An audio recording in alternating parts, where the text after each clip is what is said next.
أعوذ بالله من الشيطان الرجيم. بسم الله الرحمن الرحيم.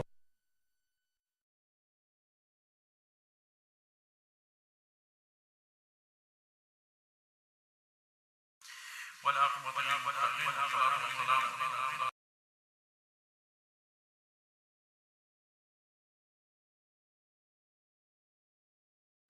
على رسولك أجمعين. وما بعد. السلام عليكم ورحمة الله وبركاته.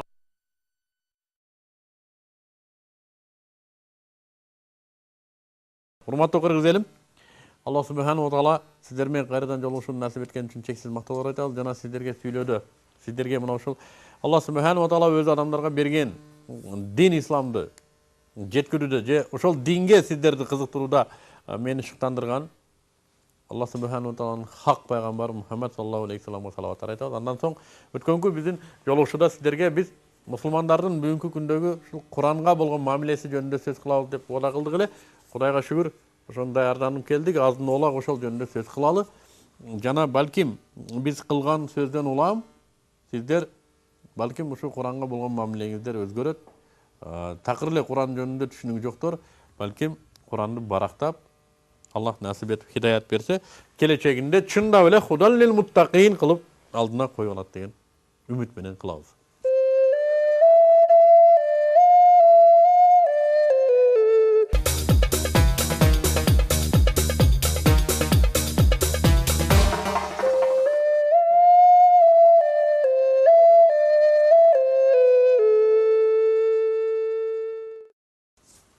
Анда баштадык. Бүгүнкү күндө биз өткөнкү бир жолугушууларыбызда айттык, мусулман ким десе, мусулман Аллах субханаху ва тааланын динине моюн сунган адамды, ошол дин менен жашаган адамды мусулман дейт деп түшүндүрдүк. Чындыгында ошондой. Өзүн өзү мусулманмын деп атагандар жөнүндө сөз кылбай эле коелу. Ал жөнүндө биз андан интеллектуалдык бийигирээк мамиле кылалы. Биз мына ушу мен мусулманмын, алхамдулилла мусулманмын. Жана Аллах субханаху ва тааланын жалгыз Аллахтын көп илахтардын эмес, жалгыз Аллахтын берген каламуллах китебине моюн сунамын, эрежесине, шариятына моюн сунамын дегендер менен мына ошол эреженин концентрацияланган булагы Куран жөнүндө сөз кылабыз.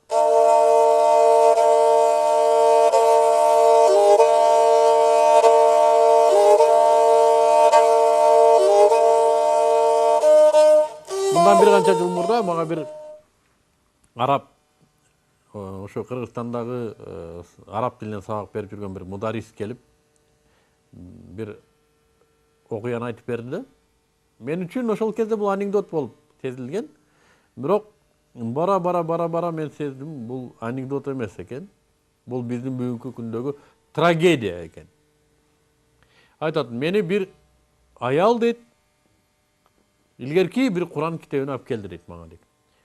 Сатам, акча керек болуп атат деп дейт.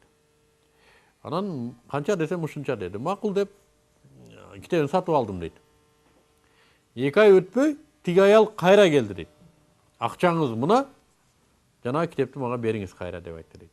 Анан мен сүйүндүм дейт. Аллах хидаят берген турбайбы, өзү ошол китепке муктаж болгон турбайбы деп кайра бергени, алып чыктым китепти, алып чыгып анан сурадым дейт. Эмнеге муну кайра алып атасыз? Десем, тиги аял айтат дейт. Мен дайым Куранды жаздыгымдын астына коюп жатат элем. Башым оорубайт эле. Сизге сатып ийгенден бери башым ооруй баштады деп айтты дейт. Балким Курандын андай касиети болушу мүмкүн. Аллах субханаху ва тааланын биздин акылыбызга батпаган чоң табияты бар. Аллаху акбар. Балким. Бирок бул китепти башым оорубай калган үчүн гана алып атам дегени ошол кезде мага анекдот болгон да. Бүгүнкү күндө трагедия. Мен өткөндө бир киши менен сүйлөштүм. Аны Кыргызстандын дээрлик бардыгы тааныйт. Мен Куранды редакциялаганмын дейт. Чындыгында ичинде фамилиясы да турат. Кыргызча котормосун редакциялаган киши. Жашоосунда исламдын жыты да жок. Курандын кыргызча котормосун редакциялаган кишинин жашоосунда исламдын бир жыты да болбогондон кийин калгандардын турмушунда эмне болот? Албетте ар нерсе болот исламдан башка.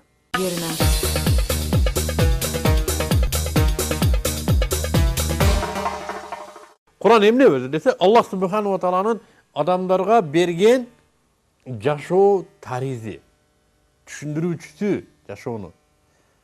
Мисал айталы, жөнөкөй бир эреже китептер бар дейли. Мисалы үчүн телевизордун китебин эске тутуп көрүңүздөр.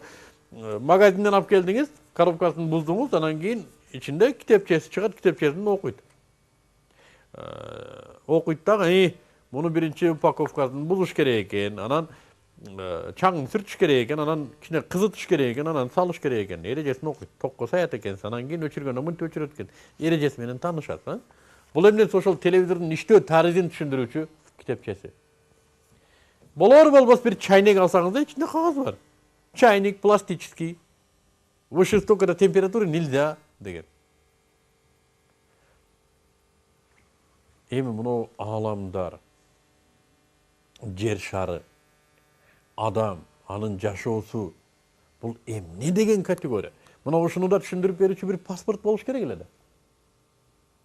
Ал эмне? Ал китеп. Куран. Эгер Куран болбогондо кандай эле? Куран болбогондо биздин Советтер Союзундагыдай адамдар жашоосунда байкоонун, эксперименттин негизинде жашай бермек. 40 жолу оңдон солго бурулду, демек бул дайым оңдон солго бурулуп туруучу система экен деп жыйынтык чыгарып ала берет. Лабораториялык, ошо илимий деп коет. Эмпирикалык жол менен өздөрүнө далилдеп алып, ошону эрежеде бекитип ала берет, ошону илим деп жүрө берет. Чындыгында ошондойбу? Кудай билет. Чындыгында андай эмес болуп чыгып атпайбы? Ак деген нерсеси кийин көрсө көк болуп калып атпайбы? Демек ошол кезде ак болуп көрүнгөн. Чындыгында ал эмне? Аны ошол жараткан зат гана түшүндүрүп бере алат да. Мына китеп бир сөз менен айтканда, ааламдардын кандай система экендигин, эч кандай лабораториялык түр менен, лабораториялык приборлор менен далилдей албай турган нерсени түшүндүргөн китеп. Адамдын өзү ким экендигин лабораториялык, социологиялык изилдөөлөр далилдей албайт. 10 жыл, 20 жыл бир адамды изилдейт. Бул мындай адам экен десе эртеси күнү башка бир кылыкты кылып коет. Адамдын табияты ошондой. Миңдеген миллиондогон эмгектер жазылды социология боюнча. Бир алар эмне салар байкоо, адамдардын, коомдун, социумдун үстүндө байкоолор жүргүзөт, системалар мындай турбайбы дейт. Бирок ал колдонууга жарабайт. Себеби адамдар өзгөрүп турат шартка жараша. Эмгек куралынын өнүгүүсүнө жараша өздөрү айткандай. Демек адамдын табиятта кандай, заводдон адамдар кандай чыктыгын мына китеп түшүндүрөт. Жана ошол адамдардын жашоосу кандай нерсе? Жашоону да лабораториялык нерселер менен изилдеп, бул мындай экен, тигиндей мындай. Эмнени гана дөөрөбөт адамдар? Ошол учурда туура болушу мүмкүн, бирок бир канча убакыт өткөндөн кийин башкача болуп чыгып атат. Жашоону да адамдар түшүндүрө албайт экен. Мына ушул китеп Алла Субхану ва Таала жашоо мынау нерсе деп түшүндүрүп атат.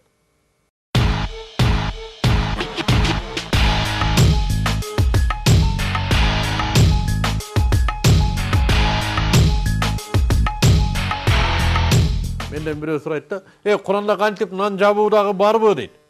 Кантип нан жабыш керек, ошо Куранда барбы дейт. Эмнеге сурап атасыз? Силер Куранда бардык нерсе бар деп айтып атасыңар го дейт.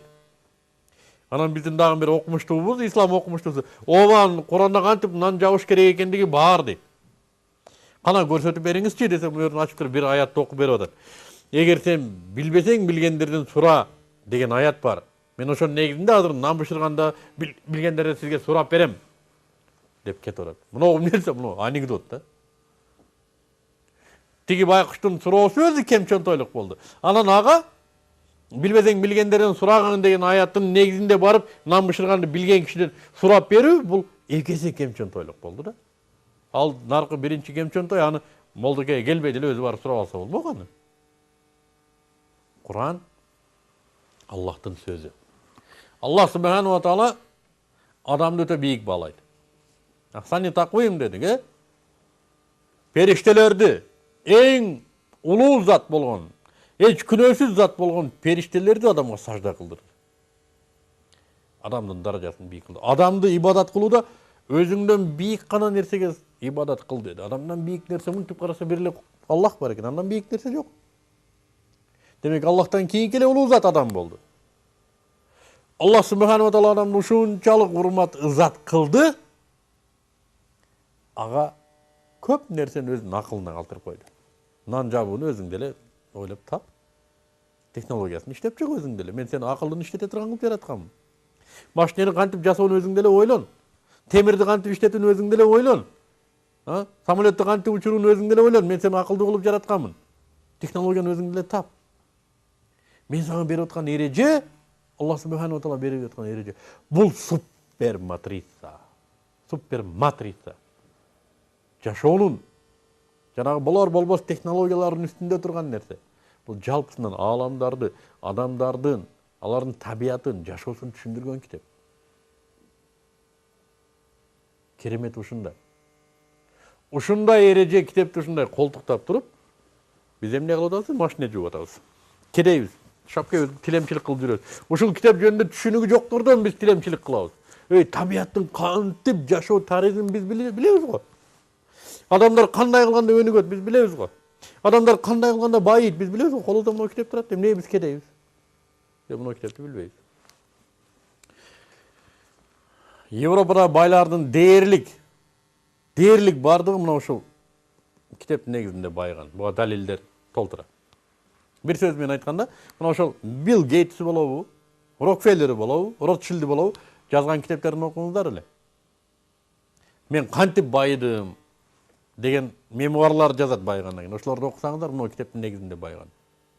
Мына китептин дегеним Аллах субханаху ва тааланын эрежеси менен байыган. Өздөрү ойлоп чыккан эреже менен эмес. Ал кандай эрежелер? Мына ушул китепте айтылган. Алар кол ачыктык кылган. Алар садака берген, кары-картаңдарга жардам берген, ата-энесине жакшы мамиле кылган. Мына ушул Куранда баюунун, соода кылуунун эрежелери бар. Береке багуунун эрежелери бар. Алар ошону колдонду. Аларга деле ал эреже иштей берет. Кудайдын эрежеси мусулманга да, кафирга да бирдей иштейт. Биздин колубузда ушу турат. Алардан айырмабыз, биз мусулманбыз. Бирок ошо колубузда турган эрежени түздөн түз мураскору биз. Биз ушу китептин кожоюнубуз, мындай иштетүүчүсүбүз. Жана өзүбүз ушуну билбейбиз. Алардан тилемчилик кылып, грант сурайбыз. Берчи мага, чарбамды көтөрүп алайын. Берчи мага, кесимди куруп алайын. Кийим алабыз уялбай.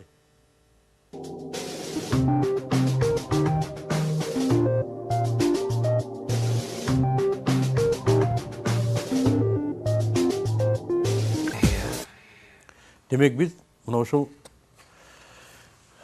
Куранды туура эмес иштеткенибизден Кудайыбыз менен мамилебиз болбой калды да. Бул ушул китеп. Бирден бир ушул китеп жана пайгамбарыбыздын хадистери аркылуу Расулуллах айткан сөздөр гана бизди жаратуучубуз менен кандай мамиледе болушубузду үйрөтөт. Башка үйрөткөн нерсе жок. Кудай бар дейбизби? Бар дедик. Ал бизди жаратты дейбизби? Жаратты дедик. Бизден эмнени каалап атат? Эмне кылгыла деди? Мына гана китепте бар. Жана кандай мамиле кылууну буйруп атат бизге? Мына гана китепте бар. Эмнеге? Жок, мына китепте. Кайсыдыр бир жолу ушуну айттык эле, асалары, балары бал чогултуунун үстүнө бүт турмушун койгон деп. Демек, биз турмушубузду мына ушул Курандын үстүнө кое турган болсок, мамлекетибиз бакубат, жашообуз оңой, жооптору бардыгы бар. Мына жерде мындай кылсаң, мындай болот, мындай кылсаң, мындай болот. Мындай кылба, мындай болуп калат. Рецепттери менен даяр. Тарыхтан көргөзмө курал далилдери менен даяр. Болгону гана биз ушу китепке болгон мамилебизди өзгөртүшүбүз керек. Бүгүнкү күндө бул китептин акыбалы кандай болду десе, бул китеп бүгүнкү күндө ар бир үйдө бар, жакшынакай китептердин катарында турат. Көркөм. Анан үйгө мейман келсе мактанабыз. Бул китеп турган үйдө арак ичпейбиз. Ал бөлмөдө ичпейбиз, башка бөлмөдө ичебиз. Мына ушу биздин урматыбыз ушу менен чектелди. Бул китептин аттары бар. Эскертүү, зикр. Эскерип турушубуз керек бул китеп менен. Кудай менден, Аллахым менден эмнени каалап атат? кедейлерге кайрылып аткан турбайбы? Кой. Эсептешейин, бухгалтерде айтайын, кичине ашкан болсо бөлүшөйүн. Коомуңа мындай кылды деп атат. Балаңа мындай кылды деп атат. Күндө эскерип, эстеп, жаттап, ошону кайталап жүрүүчү китеп. Жолдо жүрүү эрежесин күндө бирден белги көргөн сайын үйрөнөбүз. Антпесек, өмүрүбүз коопсуздугу бузулат өмүрүбүздүн. Бир эле белгини билбей көз жардымда калып кетсек, бирөө капшырып кирет. Алго жолдо жүрүү эрежеси экен. Муну жашоонун эрежесин ушундай кайдыгер мамиле кылып атпайбызбы?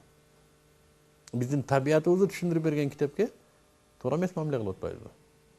Ушул китептин которуусундагы редакторлор өздөрү ушул китепти түшүнбөй кыйналып атпайбы?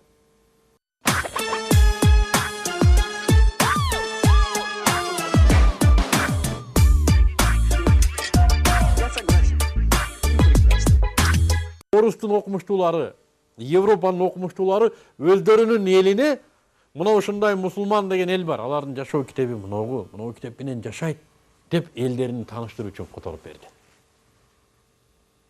Биз Кытай эли менен мамиле кылгыбыз келсе, Кытай элинин жашап аткан эрежеси менен кызыгышыбыз керек да. Конфуцианство деген эмне, Конфуций эмне деген депчи.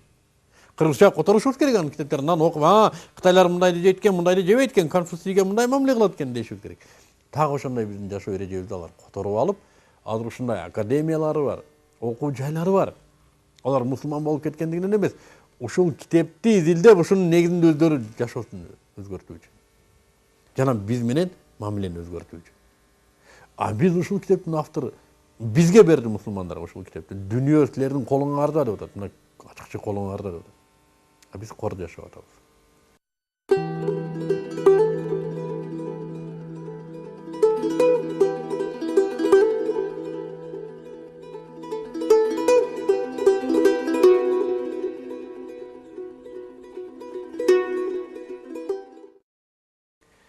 Демек, урматтуу туугандар, китебибизге болгон мамилени өзгөртүшүбүз керек экен. Үйрөнүшүбүз керек экен. Аллах субханаху ва таала бизден эмнени каалап атат жана биз кантип жашаганыбызда бул жашообуз абат, акыретибиз бейиш. Анткенде эки нерсе дайым чогуу жүрөт. Бул жашообуз кыйроон болсо, акыретибиз да кыйроон. Бул жашообуз бактылуу болсо, акыретибиз да бактылуу. Экөөнүн формуласы бир эле ушул китепте. Ушул китеп менен жашайбыз, бул жашообуз бакубат, акыретибиз абат. Бул китеп менен жашабайбыз, бул жашообуз проблема, акыретибиз таза. Астагфируллах. Аллах андан сактаган болсун.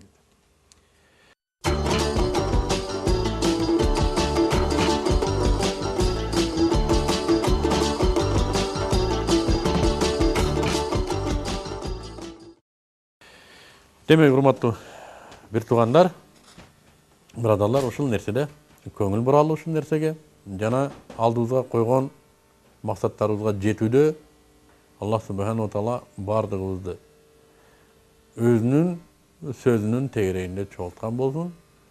Эмки жумада буюрса, эмки жолугушууда сиздер менен ла иляха иллаллах Мухаммаду Расулуллах деген келменин тегерегинде сөз кылууга аракет кылабыз. Ага чейин Аллах субханаху ва таала бизге өмүр берген болсун, ден соолук берген болсун, баарыбызга тынччылык насип эткен болсун. Саламу алейкум ва рахматуллахи ва баракатух.